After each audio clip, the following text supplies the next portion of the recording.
Hi, I'm Fred McNeil, and thank you for watching QAC TV.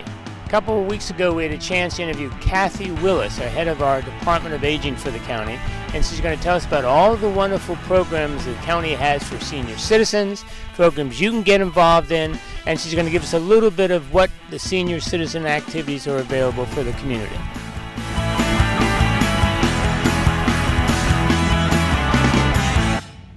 Cathy, thank you for joining us. Thank you.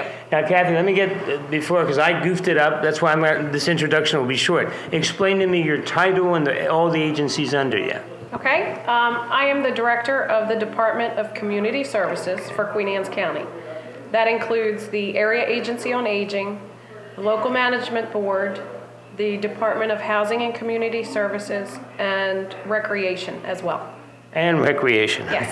And Saturday and Sunday, you're sweeping out the stadium or something? No, that's Parks' job. Okay, Parks and Rec right. is separated now. All right. Well, Cathy, with your permission, if we can emphasize Department of Aging today, and we'll come back and do all the other departments. Is that Sure. all right with you? Okay. That's fine. Now, we're sitting in the Kramer Center, I'm correct, right? Yes. In Centerville, Maryland, Yes. right behind the Board of Ed, close to the county commissioners, Yes. okay?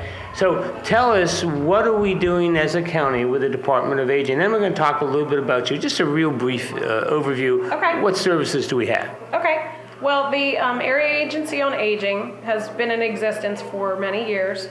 We became our own official county government agency in 1985. Okay. We provide 3 different types of services to all county citizens 60 and over, and now we provide services to younger populations as well. Okay. The department consists of the Transit Division, which provides public transit to all citizens in the county, as well as demand response, which we call an escort, a door-to-door service. So somebody calls and says, I need a Yes. ride, I need some help. Okay. Yes, fee-based service, which anybody can use. Okay. And we have some grants for disabled population to use that as well.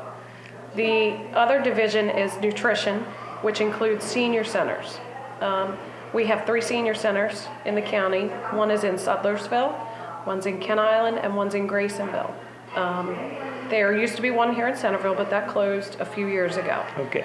A Then- nutritional component, let me just, is that teaching seniors how to eat properly, or actually serving meals, or a We combination do all both? of those things. Okay. All right. Traditionally, the senior centers used to be a basic place to come and provide a healthy meal during the day. Right. Senior centers have changed very much over the years. We are an activity center more so than anything. Doing aerobics or Right. painting or something like that, yeah. We do everything from ceramics to all fitness programs. We have fitness rooms in each one. And we do nutrition training. We do education. We do chronic disease self-management. That's a new program that So help really teaches seniors people live a more live. complete life and get the right information. We're looking at the preventative services now, as opposed to after the fact. We do still serve meals in the senior centers. They are decreased over the years because people are coming in for a lot more than that. Okay. So, So other the than transportation, nutrition? yes, and then we have in-home services, Okay. which we call our community care division, and that's a service that the public typically does not see. We have social workers, case Actually managers, going to the houses of going seniors? to folks' homes, Okay. helping them with Medicare, all of their explanations of benefits and their bills and things like that, setting up services and being an all-around case manager. Okay. We do provide home-delivered meals as well, and some in-home And that's the services. meals, is that what I know as Meals on Wheels? Yes. Is that- Okay, good. Yes. Okay. We still provide that. We deliver 3 times a week into individuals' homes, and it's a great program. We serve a lot of people, and it helps maintain folks at home. And when you put all those services together, the 3 divisions. That's a lot of divisions and a lot of services. Right. Yeah. Well, the goal is to maintain our senior population in their own homes. It's much less costly, much more desirable, and that's what we Bring want the to do. services to the house rather than have to transport them Right. so much, okay. Do you like volunteers? Do you ask for Yes. volunteers? Oh, tell us something about volunteers. Honestly, we would not be open today without our Okay. volunteers. If someone's saying, hey, I'd like to go there and cards or Call up the aerobics. senior center, Okay. call us, we can get it all straight and get you started. Okay. Each of our senior centers depend tremendously on volunteers. So you encourage that? I can't have one senior center managing and running a whole place with having anywhere from 30 to 80 people a day attending and do it by themselves. Not with all the regulations and paperwork that they have to do. They also have a meal to serve and people to tend to daily. So you have to have volunteers. We have volunteers. So you encourage them. That's yes, good. Okay. Absolutely. And again, they go to the website again to get how to volunteer. Or they can call either one of the senior centers if they're not familiar with the website or have access to it. The main department number is perfect. It's all right there. For general information for the people out there, how many people do we have working for all 4 of the agencies? Right, am I correct? All 4 of the divisions, about 50. Okay, how about specifically with the aging group? About 30. 30 the majority people, okay. of them are with. Now, what type of job? I mean, just for my background. For this division, we have social workers, senior center managers, transit drivers, CDL bus drivers. So you get them here, and once they're here, you take care of them? Right. Okay, Right. That's a lot of good stuff going on. A few, the home delivered meals, they're contractual positions, the girls who come in and work part-time for that, and a couple administrative staff. Okay, That's it. Okay. How many people are we serving now? How many seniors? Do you have a ballpark figure? For the whole entire department, I reach about 20% of the senior population in general, and that covers all 3 divisions. All right, so that's a good chunk out of the senior population. Yes. Yes, 20% of any population is big, right? Right, it is. I'm pretty pleased with that number, but there's so many more that we could reach that maybe aren't even aware of us. And I liked what you're saying. There seems to be a tradition, and I know you and I were talking off the air a little bit, that we don't use these wonderful facilities. No. And you've got so many great activities. Why not and try it, right? Because there's a wonderful stigma that still floats in the air that this is an old people's home. Right. This is, sometimes people think that's where they live, and this is just where you come for a free meal. Well, that's not the case anymore. Not at all. This is different We're activities, active, healthy centers promoting new lifestyles. Hopefully the baby boomers are going to change this whole stigma, right? Okay. Right. Now, I interrupted you 3 times. Back to the transportation. You wanted to talk about something? Transportation. We are packed with transportation. Okay. We have... There was so many people using it. We have, public transit routes that take up a lot of our demand. These are scheduled routes that are through the Maryland Department of Transportation, and we are working with them to run all locally operated programs. Well, in order to provide all these specific routes, it consumes the drivers that I have. 4 or 5 years ago, I had about 20 drivers. Today, I have 10. So there's more seniors, but you have fewer drivers. Right. We had a big reduction a few years back, and we consolidated. But then since then, I've added routes to the program, and these are all coordinated with the MTA, with consulting firms to find out what the needs are of the citizens. And this is public. This is not just for seniors. So we have to look at it at a much broader perspective. So the Chesapeake, if someone wants to go to Chesapeake College, someone wants to go to a senior center, you guys are involved in all this type of transportation. And we try to manage it so it's on a routed schedule because it's easier and we can provide more. But the demand response is also very difficult. We have dialysis that we offer 3 times a week. We have drivers leaving at 4 a.m. or 6 a.m. to dialysis 3 times a week. We take them, drop them off, pick them back up. And that's a very essential service. That's a life-sustaining service. You don't live if you don't go there, right? So we have to provide that. And then we have folks that go to regular therapy and then medical appointments as they arise. And we've discovered tremendously over the last year that we definitely need more help in that arena. We need to build up our drivers again to be able to provide what's required by the public. You can't volunteer to be a driver. That's a paid We used to try to do that, but due to the liabilities and the vehicles, we have to have a paid trained driver, and typically it's a CDL bus driver because of the passenger requirement, wheelchairs. They have to have a lot of training state to be able to regulations, do just that. like a school bus driver. There's Absolutely. If people are watching this and say, hey, wow, I'm already got some questions, how do you like people to contact you? Email or websites? Either way, they can go through the county website or call our main phone number for the department, which is 410-758-0848. And my email address is cwillis@qac.org. And you like all the department heads, right? You encourage people, if you have questions, you have problems. Please do. Because many people, we're a pretty quiet service, and we're an unneeded service until somebody gets in a jam. Well, I know my 90-year-old mom, Janie Anthony, was the first person. We moved her in. I didn't know what to do, and Janie just said, calm down, Fred, here are your Absolutely. options, and you guys were great with That's that. what we do. And a lot of people don't know they need us until they're in crisis mode. So contact us, ask us, we try to get the word out. But often you say people just don't call on you until they absolutely need you. Cathy, let me take a little break here. Tell me a little about yourself. Where'd you grow up? How did you get in this field? That type of thing. I'm born and raised right here in Centerville. Okay. My family was on a farm right outside of town that I grew up on, was very fortunate. Went to Queen Anne's County Public Schools, enjoyed them very much. Now, a sports person or a theater person or have some fun, or what did you do? Yeah, had some fun. Well, was a cheerleader for a little while. All right, nothing wrong with that. Great. I call myself a farmer's daughter, not Okay. a farm girl. Okay. My father grew up with several brothers, and in his day, that's what the boys did. So All right. my older brother was the main farming The head of the help. farming part, yeah. I got to do some of the lesser duties or the maintenance things. So, Okay. The really important ones, we'll say, all right? right. Well, how did you get, let me ask you, how did you get into this field?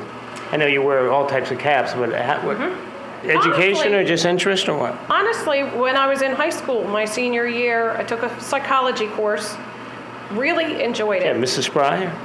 No, actually, I had Mrs. Mrs. Boone.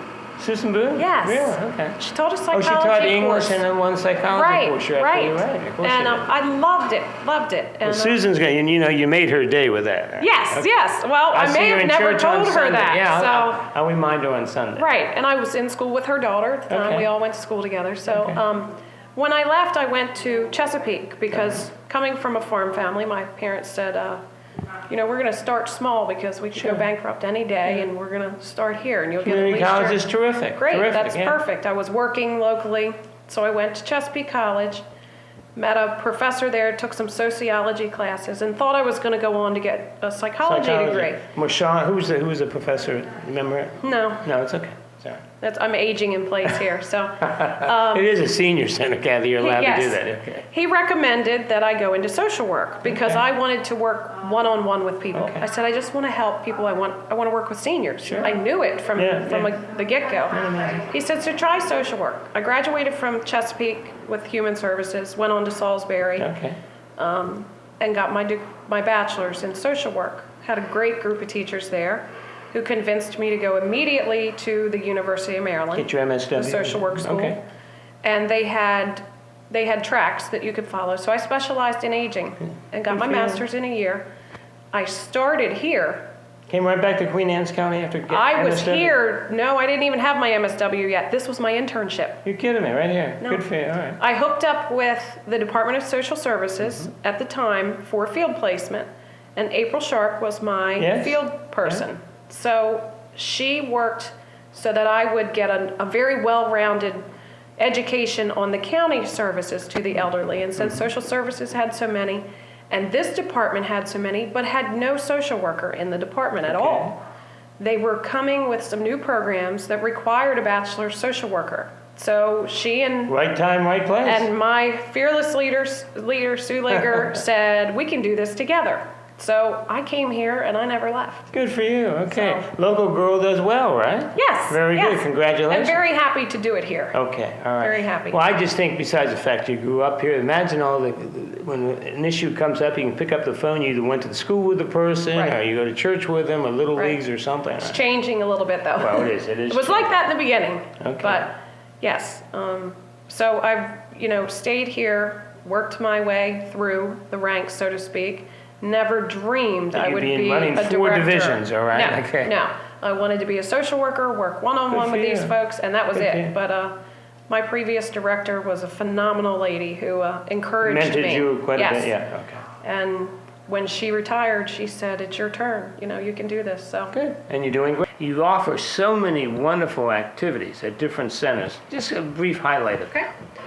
Each of the centers do provide a lot of the similar things, programs, whether they're related to the the actual congregate meal that's served at lunchtime, or the morning Pilates or Zumba or exercise group. And the meal, let me just say, the meal I think is great because for some people, it's the only time they sit down with other human beings and share bread. The whole point of the meal is not always, it's not just the nutritional value, it's the socialization value, which is the history of senior centers, period. You have to have that socialization, otherwise you have a very large amount of people who are isolated at home alone. Cathy, you wanted to share with the public something about Maryland Access Point. What's this all about? Right. That's an initiative nationwide to have disability and resource centers across the nation. In Maryland, it's called Maryland Access Point, which is part of the reason that we were able to combine the 4 agencies under the Department of Community Services, including housing, recreation, character, community for children, and then aging. The Maryland Access Point is a one-stop shop for folks to be able to come into this Kramer Center and get all the services they need, whether young, old, disabled. So one of the best accesses to our information is at www.marylandaccesspoint.info. And go to that if you have questions, problems, concerns. If you want help navigating for your family, for services, this is a great starting point. I mean, there's wonderful programs out there. We just have to all learn to understand them and use them, correct? And access them. Yes, absolutely. That's the whole initiative for the state of Maryland. The question I'm always asked about is Meals on Wheels, and you touched on it earlier. Right. You're 3 days a week now? 3 days a week. Now let me just take a second or two. Again, they go to the if I'm out there watching this and said, hey, 3 days a week, that'd be great. Again, we go to the website. How do we initiate that? Go to the website or call this office, and they'll set up an assessment to see if you qualify. Is that based on income? Or? No. It's not based on income at all. It's based on your health needs. Okay. So we would send someone out, it's probably a social worker, who would do an evaluation to determine if you were eligible. The main thing about home delivered meals is that you need to be over the age of 60 and homebound.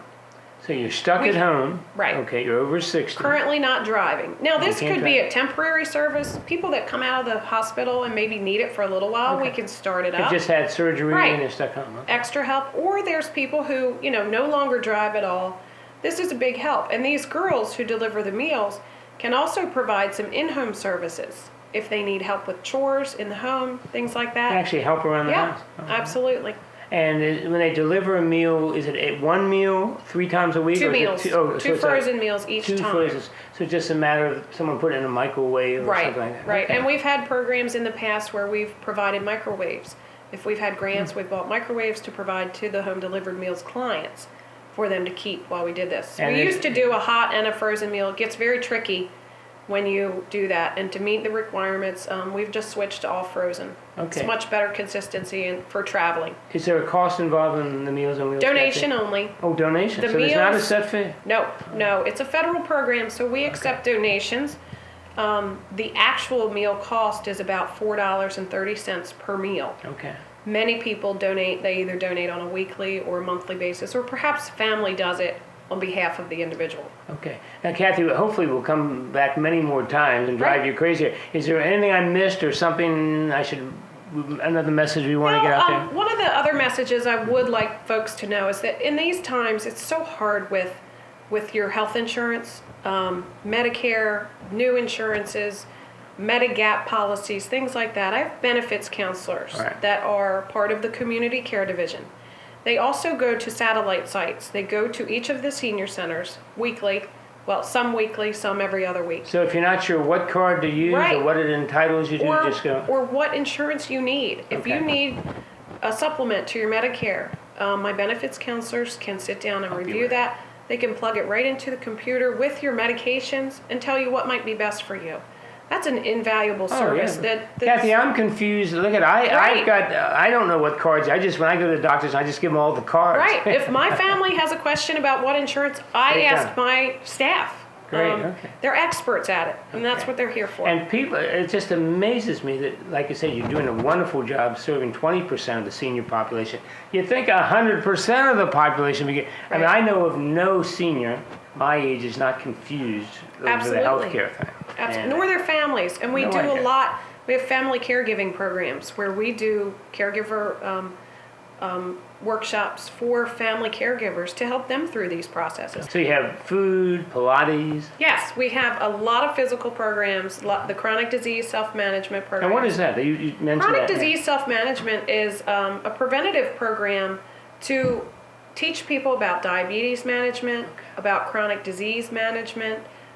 We are doing classes right now on falls prevention. So how to live with Yes. you have with diabetes, Yes. arthritis. And this is people- actually a grant that we received, and I've contracted out to have these teachers come in and work with classes. We have Great. large classes in all 3 of the senior centers who are learning how to prevent their deterioration. Okay. It's very Preventive maintenance. beneficial. It's Yes. preventive maintenance, right? Okay. Absolutely. Okay.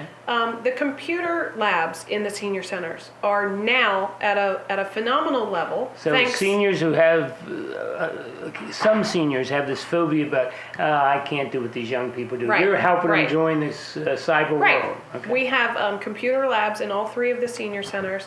Fortunately now they all have Wi-Fi thanks to Commissioner Moran from Good. a tour we had last year. Good for you.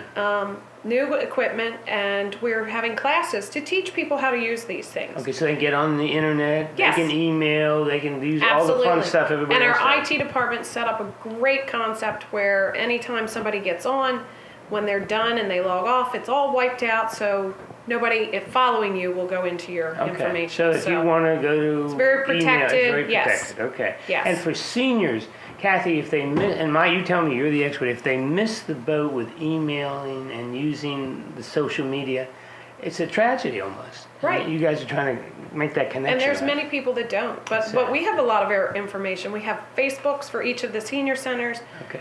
We're working a lot with social media now, which I didn't anticipate we would do, but we're there. It's So- for from We have to. You have to. They get Uh-huh. left out, don't they? Okay. Right. All right. I'm so not- I do physical exercise. I can eat. There are computers. You can do ceramics. Okay. We have our own kilns where we fire our own ceramics right in there. Teachers for that. A lot of good programs. Now, let me just interrupt for a second. And if someone's listening to this stuff, say, "Hey, this is great." Again, they can go to the county website. Yes. If they want to know what's happening on Sothersville on a Tuesday, they would go where? To the county website has Okay. all of our calendars for Okay. each individual senior center. All right. They can pull them right up and see what's happening every single day. These senior centers also have special programs. So they're going to do perhaps special meals or special events for holidays, things like that. And that's all on the calendar. Right, it's all on the calendar. They may be taking trips. The senior centers do trips. Some more than others. They may either have daily trips. They can have crab feasts. They can go to the casinos. And now that the weather's about ready to Right. change, you get it. We They'll go to all have Sunfest. cabin fever, yeah. One of our senior centers, Graysonville, does some pretty tremendous trips. They've been to Ireland. Oh, wow. They've been to Hawaii. They've been. I can't even list them all. It's amazing. Lord. Now these are open to the public Yeah, too, yeah. but they've done a great job at managing these. And with the growing senior population like we Right. just did in the Much first more part, active. it's going to be more things going on. Absolutely. Okay. Now, you wanted to talk about a transportation issue, is that correct? Yes. Yes, please. If I could just say though, Okay. the one Sothersville Senior Center Uh-huh. also has a weekly program at night. Every Thursday night they have Pickin' and Grinnin'. Oh, it's which chicken and is grinning. Pickin' and Grinnin' is a local band, a Delaware band actually, who comes on Thursday nights as a volunteer group to play music. Wow. Terrific. We open the senior center. It's a couple dollars for everybody to come in. They can bring their own desserts, things like that, and they commune every to the- Wednesday all night right, or okay. Thursday night, excuse me. And we have anywhere from 80 to 100 people Lord. in And they're that all center picking, grinning, and eating. every Thursday night. All right, and again, Phenomenal. we want to keep reminding people as Right. we do this show, go to the county website and Yes. all the information you need Look at the schedules. on the centers is Yes. easy. Well, that picking and grinning, we'll have to get our cameraman here. George can do some Right. picking here. We'll get him Right. there, right? To maintain these programs, we've had people ask, can we have them open on the nights and weekends? It's all I can do right now to keep them open during the day. I have one senior center manager for each senior center, and that's it. No That's the whole staff. No, yeah. Yeah. No part-time staff anymore in the centers. No administrator who is typically over those who I've had in the past who can Right. fill in for all of them. So We're working on increasing that It's a staffing. skeleton staff, isn't it? It is Yeah. a skeleton staff, and we're working on increasing that for the future. And we talked before we went on the air, Cathy, all over this country and all over the world, but in Queen Anne's County, one thing we do know, the senior population is growing. Absolutely. And this will make demands upon all of us, right? As Absolutely. citizens to provide services, et cetera, et cetera. Yes, yes. We currently have about over 10,000 seniors in the county. State projections for our population will increase approximately 50% by 2020, and by 2030, by 80%. We're projected to have 18,000 seniors in Queen Anne's County. 18,000. And as an old educator, I remind myself there are less than 8,000 students going to school, and we're talking about in the near future, and 2020s are not that far away, No, Cathy. no, it's not. We're talking almost 20,000 Right. seniors, correct? Absolutely. Well, Cathy, thank you for a wonderful time today, and we do want to remind everybody that you survived having me as a teacher, and now you're with Absolutely. MSWs, and you're successful, and it sounds like to me you're running the whole county. Right, that's a plus for Queen Anne's County school systems. But I'm out and retired. Right. Okay. Kathy, let me do this as we leave. Again, let's remind everybody that watch this show and they're going, wow, there are all these neat programs, all right? Right. So if they want to pick up a phone and get more information, they can call the individual senior center. Right. Or your main number? The main number here at the department is 410-758-0848. Okay. And you suggested the best place to go is the county website. Yes. Where all the centers have their activities broken down and get information. Absolutely. The county website at www.qac.org. Okay, and something you mentioned, to me this is a real big issue. With everybody confused, I know in my wallet I have a Medicare card, I have a Blue Cross Blue Shield card, I have this and I have that. If they have questions, right, on any of these programs, remind them how to do that, because I think that's real important. Absolutely. They need to call the main number here or go on the website. They can see one of the benefits counselors either at this main building or any of the senior centers on their regularly scheduled day there. I don't know, as a senior, I encourage people to do that because I don't understand what's going on. So that's a Absolutely. great service. Now, before we go, first of all, let me say thank you, Cathy. Thank you. Let's share some names. Talk about Dad. I'm looking at this plaque when this was open. Give me some of these great names because you knew them all. Go ahead. Well, I was about 12 years old when my father became a county commissioner, filling in for Tex Saltonfuss when he passed away. Educator and vice principal. Absolutely. And he finished out that term and ran and had served 2 more terms after that. So he worked with a great bunch of people. I knew all of them very well, and the county administrator, Robert Salit, very, very interesting group who did a lot of great things for Queen Anne's County. So I'm just happy to be carrying on what I would consider a family legacy for serving this county. And we thank you for this is doing a truly great home. job. I mean, I just like Who's your that. dad on that list? William V. Riggs III. I hope we get to come back for a lot of other visits. Thank okay? you very much. Thank you for watching QAC TV. We hope you enjoyed our interview with Cathy Willis, and now you have a better understanding of all the wonderful services our county provides for our growing senior citizen population. I'm Fred McNeil. My time's up. Thank you for your time. We're going to see you next time.